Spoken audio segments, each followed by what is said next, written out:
अस्सलाम नाज़रीन, बरकत आपसे मुखातिब है। दो तीन अहम तरीन खबरें हैं, यानी पाकिस्तान के अंदर इतनी ज्यादा हैपनिंग है, हर घंटे हर आधे घंटे बाद हैपनिंग्स हैं कि पेस ऑफ इवेंट्स इतनी ज्यादा है कि बाज़ों का आप चीजें आपकी मंतक से आपकी सोच से बाहर निकल जाती हैं और समझ नहीं आती कि आखिर ये मामला किस तरफ जा रहे हैं और ये करना क्या चाहते हैं और क्या ये हो क्या रहा है पाकिस्तान के अंदर। यानी अचानक से खबर आती है और खबर पाकिस्तान का प्राइम टेलीविजन भी ब्रेक करता है, सोशल मीडिया भी ब्रेक करता है कि शहीद अरशद शरीफ साहब जिन्हें केनिया के अंदर मारा गया, धोखा देकर उन्हें कत्ल किया गया, जो कि पाकिस्तान के प्रोमिनेंट इन्वेस्टिगेटिव जर्नलिस्ट थे, उन्हें मारा गया, जिस तरह से शहीद किया गया, उनकी बेगम यानी उनकी अहलिया और उनके प्रोड्यूसर के नॉन बेलेबल वारंट गिरफ्तारी जारी हो गए हैं। यानी नाकाबिले जमानत वारंट गिरफ्तारी के इनकी बेगम को, इनके प्रोड्यूसर को गिरफ्तार करके अदालत के सामने पेश किया जाए। उसके बाद बड़ी हैरत हुई कि आखिर ये मामला क्या है। अरशद शरीफ साहब की तो उसकी जो फैमिली है एफआईआर भी नहीं दर्ज करवा पा रही थी और बड़ी मुश्किल से जाकर किस तरह से एफआईआर दर्ज हुई थी और उस एफआईआर के ऊपर भी अरशद शरीफ की फैमिली का क्या मौकफ है वो भी आपको पता है। वो कहते हैं कि इसके अंदर बहुत सारी चीजें हैं जो शामिल नहीं है, लेकिन बहरहाल उनकी एफआईआर में दर्ज हो रही थी, लेकिन अचानक उनकी बेगम, और ये वो वाली बेगम है जिनके जिनके बच्चे हैं, जिनकी बेटी ने अभी एआरवाई न्यूज के साथ रिपोर्टिंग भी शुरू की थी, एक रिपोर्ट भी उन्होंने की थी, तो कैसे उनके नॉन बेलेबल यानी नाकाबिले जमानत वारंट गिरफ्तारी जारी होते हैं और जुडिशियल मजिस्ट्रेट ये कह रहे हैं कि इन्हें गिरफ्तार करके मेरे सामने पेश किया जाए। तो उसके बाद उनकी बेगम, उनकी अहलिया सुमैया साहिबा, वो आकर ये मीडिया में कहती हैं कि जनाब मुझे पता ही नहीं कि ये क्या हो रहा है, मुझे किसी ने नहीं बुलाया, किसी अदालत ने नहीं बुलाया, हमें कोई समझ ही नहीं है, पता ही नहीं है कि किस बुनियाद के ऊपर हमारे नाकाबिले जमानत वारंट गिरफ्तारी जारी हुए हैं, ये कौन कर रहा है, क्या कर रहा है, कहां पर समाज चल रही है, किस मामले में समाज चल रही है, इस बारे में वो कहती हैं कि हमें कोई इल्म नहीं है। बल्कि सुप्रीम कोर्ट ने जो सो मोटो नोटिस दिया था, जब भी सुप्रीम कोर्ट बुलाती है हम लोग चले जाते हैं, इसके अलावा हमें कोई इल्म नहीं है किसी भी चीज का। तो ये बड़ी अफसोसनाक खबर थी और बड़ी खौफनाक खबर है। यानी अरशद शरीफ साहब, यकीन माने, उस बंदे ने अपनी जान कुर्बान कर दी उसूलों के लिए और पाकिस्तान के अंदर वो एक मिसाल है। उनकी फैमिली के साथ, यानी इस शहीद की फैमिली के साथ अब ये सलूक किया जा रहा है। इस शहीद की फैमिली के साथ, अरशद साहब की फैमिली के साथ इस तरह के मामलात हो रहे हैं कि उन्हें पता ही नहीं है कि किस मामले में केस चल रहा है, क्या केस चल रहा है। नाकाबिले जमानत वारंट गिरफ्तारी भी जारी कर दिए जाते हैं। तो जो खुन्नस है वो खत्म नहीं हुई, खुन्नस अपनी जगह पर मौजूद है और ये खौफनाक है, बहुत ज्यादा खौफनाक है। अब एक और बड़ी खबर ये है, इस खबर को इतना ज्यादा हाईलाइट अभी तक नहीं किया गया, लेकिन ये खबर बहुत बड़ी है। ये खबर ये है कि नैब के जो स्पेशल प्रोसिक्यूटर है, प्रोसिक्यूटर जनरल है जनाब सैयद असगर हैदर साहब, उन्होंने अचानक से इस्तीफा दे दिया है। हालांकि उनकी जो जॉब की मुद्दत है वो तकरीबन उसके अंदर जनवरी 2024 तक गालिबन वो काम कर सकते थे, लेकिन अचानक से उन्होंने इस्तीफा दे दिया है और वो एक अहम तरीन शख्सियत इस मनसब से वो साइड पर हो गए हैं और वो बिल्कुल हट गए हैं, मंजर से ही हट गए। इससे पहले आपने देखा था कि नैब के जो चेयरमैन थे उन्होंने भी इस्तीफा दिया था और उन्होंने कहा था कि मेरे ऊपर दबाव है और बहुत ज्यादा दबाव है, दबाव में मुझसे ऐसे केसेस बनवाना चाहते हैं, ऐसे केसेस करवाना चाहते हैं कि जो मैं नहीं करना चाहता, इसलिए मैं इस्तीफा देता हूं। अब ये जो सैयद असगर हैदर साहब का इस्तीफा है, इसके बारे में बहुत सारा तासुर भी ये मौजूद है और कुछ साफी रिपोर्ट कर रहे हैं कि चूंकि इमरान खान का अलकादर ट्रस्ट का मामला है और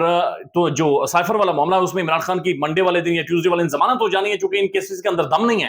तो मामला ऐसा बनाना है कि इमरान खान को इसके बाद अलकादर ट्रस्ट वाले मामले में गिरफ्तार किया जाए और अलकादर ट्रस्ट वाले मामले में प्रोसीडिंग्स को इमरान खान के खिलाफ बढ़ाया जाए और इसका प्रेशर था, प्रेशर की वजह से इन्होंने ओहदा छोड़ा है, ऐसा तासुर मौजूद है। ऐसे बहुत सारे जराए रिपोर्टेडली इस बात को मुबैना तौर पर रिपोर्ट कर रहे हैं कि ये एक चीज हो सकती है, नहीं तो सिर्फ चंद माह की मुद्दत उनकी बाकी थी, लेकिन उन्होंने इस्तीफा दे दिया। कोई समझ नहीं आ रही कि पाकिस्तान के अंदर हो क्या रहा है, कौन किस पर दबाव डाल रहा है, करना क्या चाहते हैं, यानी निकालना क्या चाहते हैं। अब एक और खबर है और ये भी बहुत इंटरेस्टिंग खबर है, और एक खबर ये है कि पाकिस्तान में 1000 लोगों के नाम शामिल कर लिए उस लिस्ट के अंदर जो मुल्क छोड़कर नहीं जा सकते। एयरपोर्ट्स के ऊपर एफआईए की मुख्तलिफ एजेंसीज की टीम्स को बैठा दिया गया है, वहां पर मौजूद है, चौकन्नी है और बाकायदा से एयरपोर्ट्स इंतजामिया को भी लिस्टें भेज दी गई हैं कि जनाब ये 1000 जो बंदा है ये मुल्क से बाहर ना ले जा सके। अब ये जो बंदे हैं ये जनाब बिलावल भुट्टो जरदारी और जो वज़ीर आला सिंध है मुराद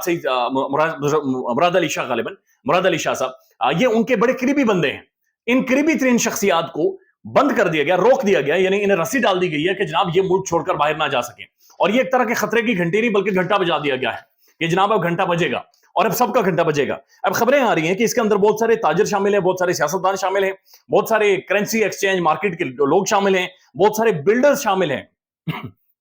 जो इलीगल या 2 नंबर तरीके से बिल्डिंग्स बनाते रहे, वो भी सारे शामिल हैं। और इन सबको यानी 1000 बंदा, अब अंदाजा लगाइए 1000 बंदा अगर रोक दिया गया है तो मामला बड़ी संजीदा नौयत के और मामला बहुत सीरियस है। इससे पहले हम सऊदी मॉडल की बातचीत कर रहे थे तो आपने देखा होगा कि मोहम्मद बिन सलमान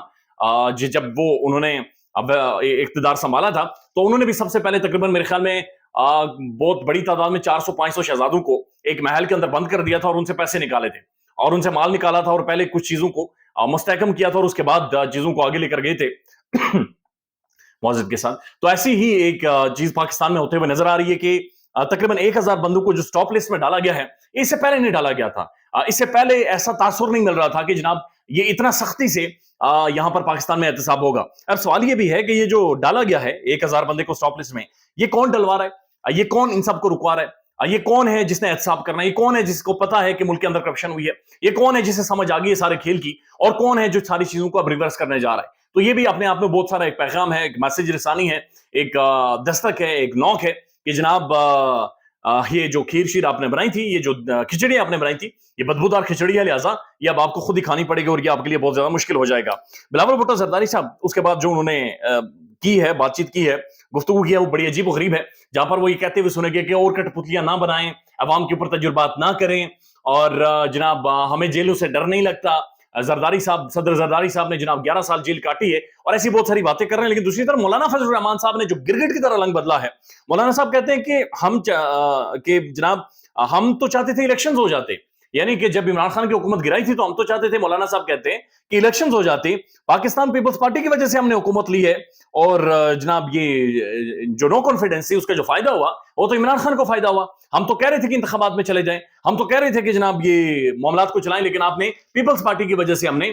ساری حکومت لی اور یہ پھڈا پڑ گیا ہے اور یہ معاملات خراب ہو گئے ہیں. تو مولانا صاحب جھوٹ بول رہے ہیں. مولانا صاحب نے اپنے بیٹے کو اکوموڈیٹ کیا، اپنی فیملی کو اکوموڈیٹ کروایا سب کو، اور موجے مارتے رہے، گاجریں کھاتے رہے. مولانا صاحب صرف ایک ہی دفعہ نظر میں آئے، باہر آئے، جہاں پر وہ تھائی لینڈ گئے مساج کروانے کے لیے، اپنی ملاقات کے لیے تھائی لینڈ میں. ظاہر مساج بھی ہوتا ہے تھائی لینڈ مشہور اسی لیے ہے، لیکن ملاقات کے لیے گئے، ظاہر جو بھی جاتا ہے اسے مساج ایک دفعہ تھائی لینڈ میں ضرور کروانا چاہیے. تو تھائی لینڈ چلے گئے تھے. اس کے علاوہ مولانا صاحب خاموش رہے، اور بلکہ بعد میں یہ بھی کہتے رہے کہ ہم کوشش کریں گے کہ 2 سال تک اقتدار کو چلایا جائے، یعنی اس حکومت کو مزید 2 سال چلایا جائے، تاکہ جو بچی کچھ عوام کی جو تھوڑی بہت ریڑھ کی ہڈی میں جان ہے اسے بھی کچمر بنا کر اسے بھی نکالا جائے. تو مولانا صاحب آج یہ کہہ رہے ہیں، چونکہ سب کو پتا چل گیا جو گھڑی کی سوئیاں ہیں وہ گھوم گئی ہیں، آج چیزیں گھومنا شروع ہو گئی، جو ڈنڈا ہے اب وہ چلنا شروع ہو گیا. اور پیپلز پارٹی کے لیے ایسا محسوس ہو رہا ہے کہ بہت ہی مشکل، شاید تحریک انصاف سے بھی زیادہ مشکل وقت آنے والا ہے، اور جو پیسے ہیں اس دفعہ وہ پیسے محسوس ہو رہا ہے کہ نہیں بچیں گے. تو یہ جو احتساب ہوگا، یہ سوال ہے کہ یہ کیا اگر ملکی مفاد میں ہے تو بہتر ہے، اگر ملکی مفاد میں نہیں ہے، پولیٹیکل انجینئرنگ ہے، تو پھر سوالات اٹھیں گے. لیٹس سی معاملات کس طرف جاتے ہیں. خیال رکھیے گا اپنا. اللہ حافظ.